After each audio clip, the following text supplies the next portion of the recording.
Yeah. What you think about that? He didn't do it. Just like that, Charleston White flipped the script. He declared David innocent and backed it with shocking proof no one saw coming. His words didn't just spark chatter, they shook the whole case upside down. When news broke about a dismembered body found in a Tesla tied to rising star David, the internet exploded with theories and outrage. Headlines painted him guilty before any trial. Fans claimed his lyrics were secret confessions, and brands rushed to cut ties. But in the middle of all that noise, Charleston White, brash, unfiltered, and never scared to ruffle feathers, stood up and stunned everyone. He flat out said the 20-year-old artist wasn't guilty at all, pointing to one fact. If David was really responsible, why hadn't he been arrested? This wasn't some offhand remark. It was a bold shot straight at the narrative. Charleston doubled down with logic he swore was undeniable. In America, he said, young black men get arrested every day on way less evidence.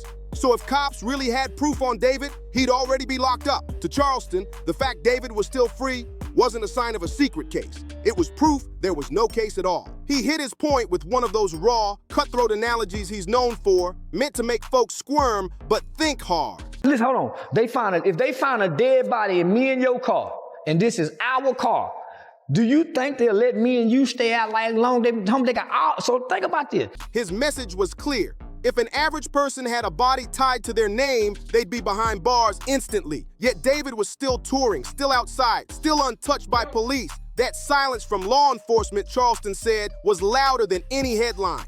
And he didn't stop there. He went straight at the ugliest rumors online. The talk of an underage girl, the gruesome speculation, the tattoos, the leaked photos, even lyrics fans swore were hidden confessions. Charleston wasn't buying it. He called the whole narrative too neat. Too perfect of a setup. A young black artist, a missing 15-year-old, supposed evidence tying him to her death, and yet no arrest, not even a short detainment.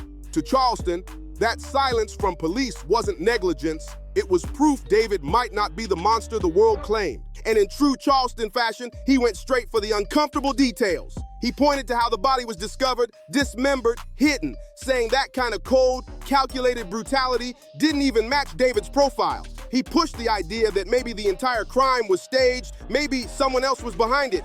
They got all this evidence saying he did it, that he chopped the body up, and still no arrest, Charleston declared. His words lit up X, YouTube, and Instagram, splitting the internet in two. To some, he was defending the indefensible. To others, he was the only one brave enough to question the story. Yeah. What you think about that? He didn't do it. Fuck out of here. All the evidence that's out there. Charleston was one of the few bold enough to say it out loud. Maybe this story wasn't so simple. He didn't just toss out a hot take and walk away. He hammered it again and again. To him, David's freedom wasn't just suspicious. It made the official story impossible to believe. Charleston even dragged in one of the most infamous trials ever, the O.J. Simpson case. He used it as a mirror, pointing out the hypocrisy. If cops will lock a man up over flimsy circumstantial clues, why hadn't they done the same with David, who supposedly had way stronger evidence stacked against him? Then Charleston pushed into darker territory, spinning scenarios that suggested someone else could have been behind the gruesome crime. These weren't neat courtroom arguments. They were raw, messy, and dropped like grenades into the public conversation. But that was his power. He wasn't tied down by legal talk or careful words. He spoke reckless, blunt, and emotional, and that's exactly why the streets listened. Charleston painted the case as one that simply didn't add up. He even mocked the viral claim that matching tattoos proved David's connection to the victim. Both shared the same design on their index fingers, and fans swore it was proof of intimacy. But Charleston wasn't buying it. To him, that tattoo was weak evidence blown into tabloid headlines. So think about this. If they got all this information on him dating a minor, an underage kid, and she looked like a white girl, mixed girl, what they let just stay free like this? Then came the line that lit everything on fire. His most controversial defense yet. Charleston turned his criticism toward the girl, using words many found offensive, making it clear he believed David was being scapegoated. That statement hit like a bomb. Critics slammed him for victim blaming, accusing him of defending the indefensible, attacking a child who could no longer defend herself. And I know they said, man, he wrong for calling her a little hoe, but she was. Little girl don't run away from home, little hoes and little bitches. But Charleston's defenders pushed back, insisting he wasn't excusing anything, just exposing how shaky the accusations really were. Charleston flipped the narrative, forcing people to ask if David's story was too one-sided. In his world, uncomfortable questions were better than blind acceptance, and his entire defense rested on one explosive angle: race. They don't let black men get away with these kinds of crimes, not in America, he declared. So you mean to tell me OJ was found with a bloody glove, he was arrested immediately? Immediately, with all the circumstantial evidence they found on OJ, they placed it. So you mean to tell me they got all of this on this and he still get to move freely amongst America? That line echoed across social media like a battle cry. To Charleston, it was ultimate logic. If David had really done something this horrific, he'd already be behind bars. The fact he was still out, still touring, still free, meant something deeper was going on. While others obsessed over tattoos and lyrics, Charleston zoomed out, attacking the system itself. By now, he wasn't just questioning the case, he was dismantling it piece by piece, daring anyone to prove him wrong. To him, this wasn't about one rapper, it was about a justice system that never plays fair with black men suddenly acting suspiciously fair in a case built for a quick conviction. Charleston's reasoning felt almost paradoxical, but it was delivered with the fire of someone who'd been calling out injustice his whole life. A body in David's Tesla, rumors of a minor, eerie lyrics, most saw guilt, but Charleston flipped it, saying those same facts screamed innocence. Because if guilt were real, the system wouldn't hesitate. It was a strange defense, but bold enough to turn heads. Charleston didn't deny the evidence. He argued there was too much of it. So much that the lack of arrest became suspicious on its own. To him, that contradiction demanded answers. Then he went further, asking what few dared. What if this wasn't David's crime at all? What if it was a setup, carefully staged to look airtight, but secretly full of holes? So I'm saying, let me think outside the box. Maybe his mama done it. Maybe her mama done it and set him up. Maybe one of them racist uncles or cousins don't like her. Maybe the other boyfriend done it. Maybe the pimp who was sex trafficking her for the last year when she ran away done it. Those what-ifs turned Charleston into a viral storm. Some dismissed him as reckless. Others nodded along because setups and cover-ups in celebrity scandals weren't unheard of. And Charleston knew how to keep that tension alive. Circling back to one point again and again, David was still free. They're saying he was dating a 13-year-old and now she's dead, but cops haven't even arrested him, Charleston challenged. To him, that silence was louder than any rumor. Charleston's answer was simple. David didn't do it, and that was the hill he chose to die on. He knew the backlash would come, people accusing him of downplaying a child's death or excusing the inexcusable. But Charleston thrived on backlash. It fueled him. As social media split apart, debating whether he was truth-telling or trolling, Charleston doubled down. He told audiences to think about every case where young black men were dragged into court on rumors alone, arrested on suspicion, locked away on maybe and probably. And now here was a case stacked with DNA, tattoos, lyrics, a car, and endless headlines, yet still no arrest. To Charleston, that wasn't luck, that was innocence. And millions online couldn't help but pause, replay, and wonder if, just maybe, he had a point. There's nothing else put him in jail just to put a hold on him. A dead body found in your car? Nothing, listen, hold on. If they find a dead body in me and your car, and this is our car, do you think they'll let me and you stay out like long? But Charleston's defense of David didn't come out of thin air. To understand why his words went viral, why people even gave weight to claims so outrageous, you had to understand the man himself. Because Charleston White isn't just another loud voice with a mic, he's something far more polarizing. Charleston White is a man built on controversy, crime, redemption, hypocrisy, and spectacle all rolled into one. Born in Texas in 1977, his life took a violent turn early. At just 14, he was involved in a fatal altercation outside a Foot Locker that left a man dead. Tried as an adult, he was convicted of murder and locked up until 21. That moment didn't just give him a record, it branded him for life. To critics, it's proof he has no moral high ground. But to Charleston, it's the foundation of his story, a past mistake that fuels his loudest mission.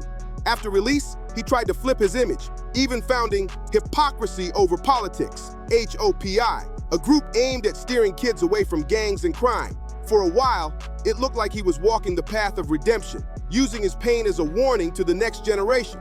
But Charleston was never built for quiet redemption. His raw energy, need to provoke, and flair for controversy dragged him back into the spotlight, not as a saint, but as a firebrand the world couldn't ignore by the 2020s. By the 2020s, Charleston was infamous for his brutal honesty and his habit of calling out anyone, rappers, politicians, even whole communities. He name-dropped stars like Boozy Badazz and countless others, using feuds as fuel for his brand of online chaos. He didn't just critique, he went for families, reputations, even parenting. Every insult went viral, every feud brought more followers, and the question always lingered, was Charleston a truth teller or just a clout chaser willing to say anything for attention? Take his clash with streamer Aiden Ross. During a 2023 live stream, Charleston pepper sprayed Ross's associate on camera, sparking instant chaos and legal threats. That wild moment became the perfect snapshot of who he was. Volatile, unpredictable, impossible to ignore.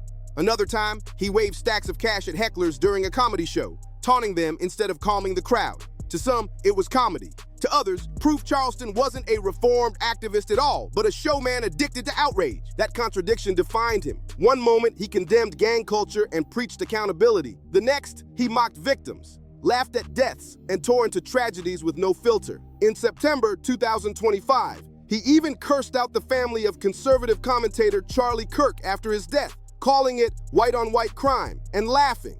That moment summed him up, part social critic, part troll, all chaos. So when Charleston turned his spotlight on David's case, it mattered. Because love him or hate him, Charleston White's voice never stays in a vacuum. It always shakes the room. Charleston White lives at the center of controversy. And this time, his target wasn't a rapper or politician.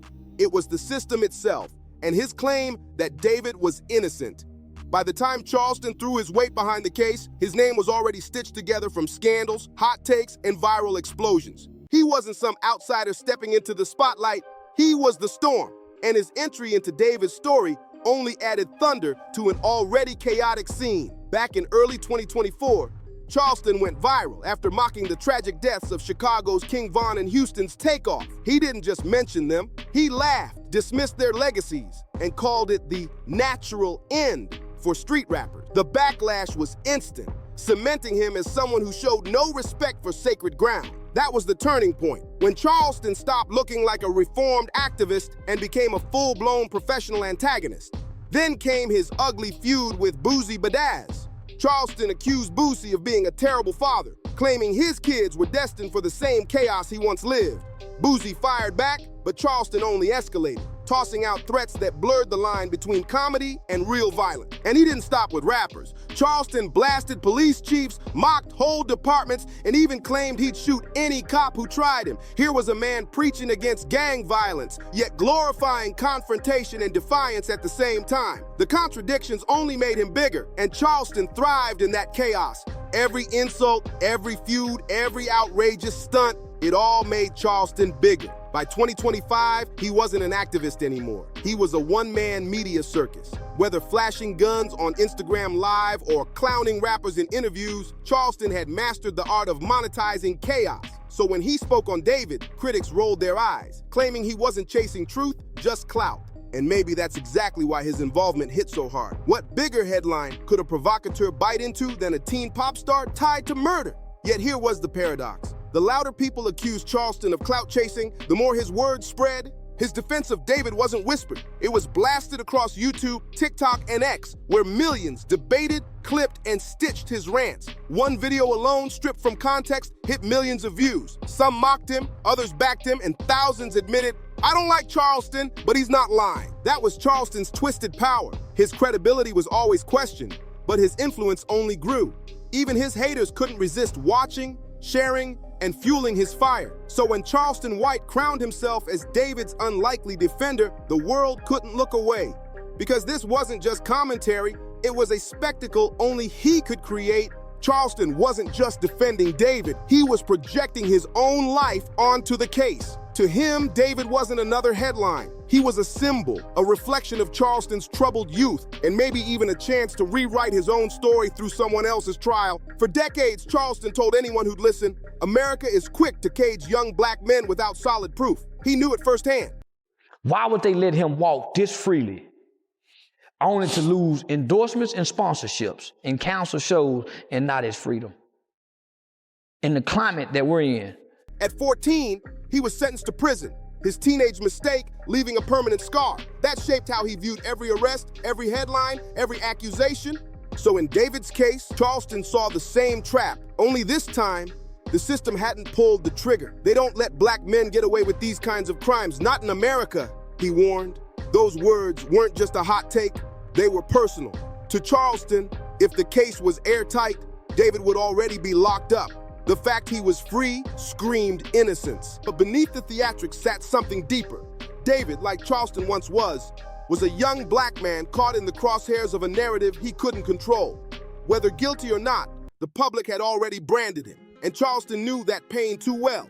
In David, he saw himself. The irony was impossible to miss. The same man who mocked dead rappers, insulted victims, and thrived on chaos was now posing as a guardian of justice for a young star the world was ready to crucify. Whether you believed him or not, Charleston's stance made the story even harder to ignore. Because he wasn't just defending David, he was defending his own survival story, his belief that the system never plays fair. As Charleston's fiery defense spread across social media, the case itself kept twisting. New leaks, speculation, and official updates only deepened the mystery. Authorities confirmed the body in David's Tesla belonged to the missing 15-year-old girl. The details were horrifying. Her remains dismembered, hidden in the trunk, showing signs of deliberate concealment. To the public, it looked like a smoking gun, but police stayed tight-lipped, repeating the same line at every press conference.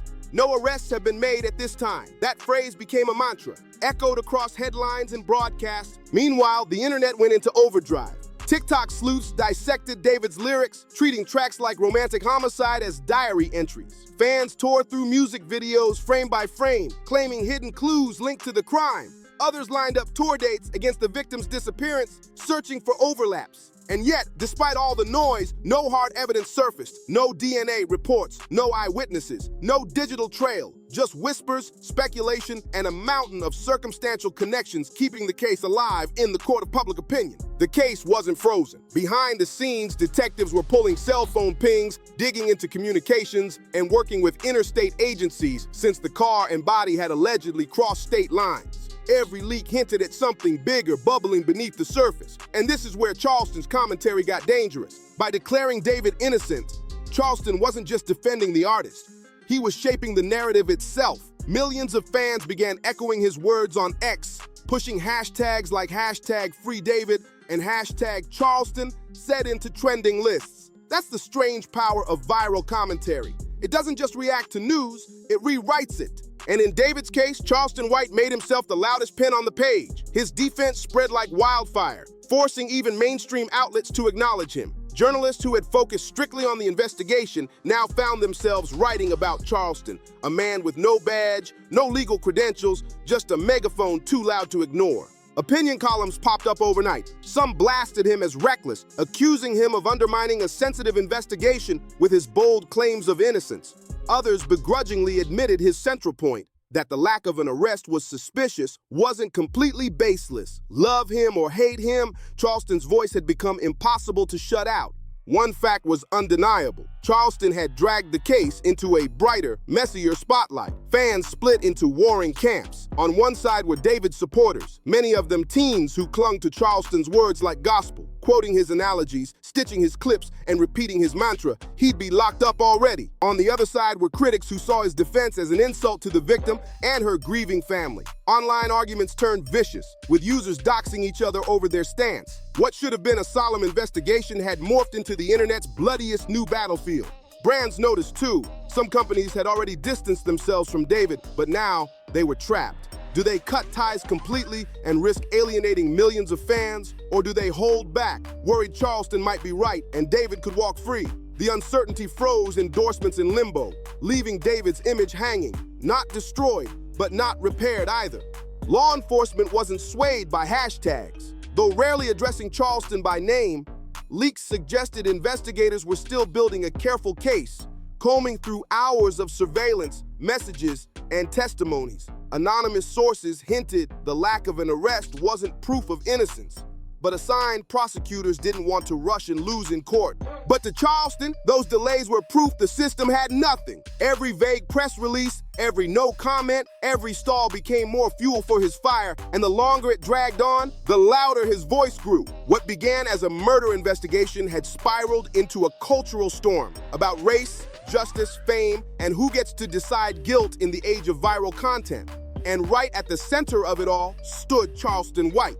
It wasn't a police chief or a prosecutor driving the conversation. It was Charleston White. As weeks turned into months, the David case became bigger than a single investigation. It turned into a mirror reflecting how society consumes crime, celebrity, and controversy in the digital age. And at the center stood Charleston, louder than police, bolder than lawyers, more viral than journalists, sticking to the facts. The official investigation crawled forward, detectives chasing digital trails, pulling evidence, and working with federal agencies across state lines.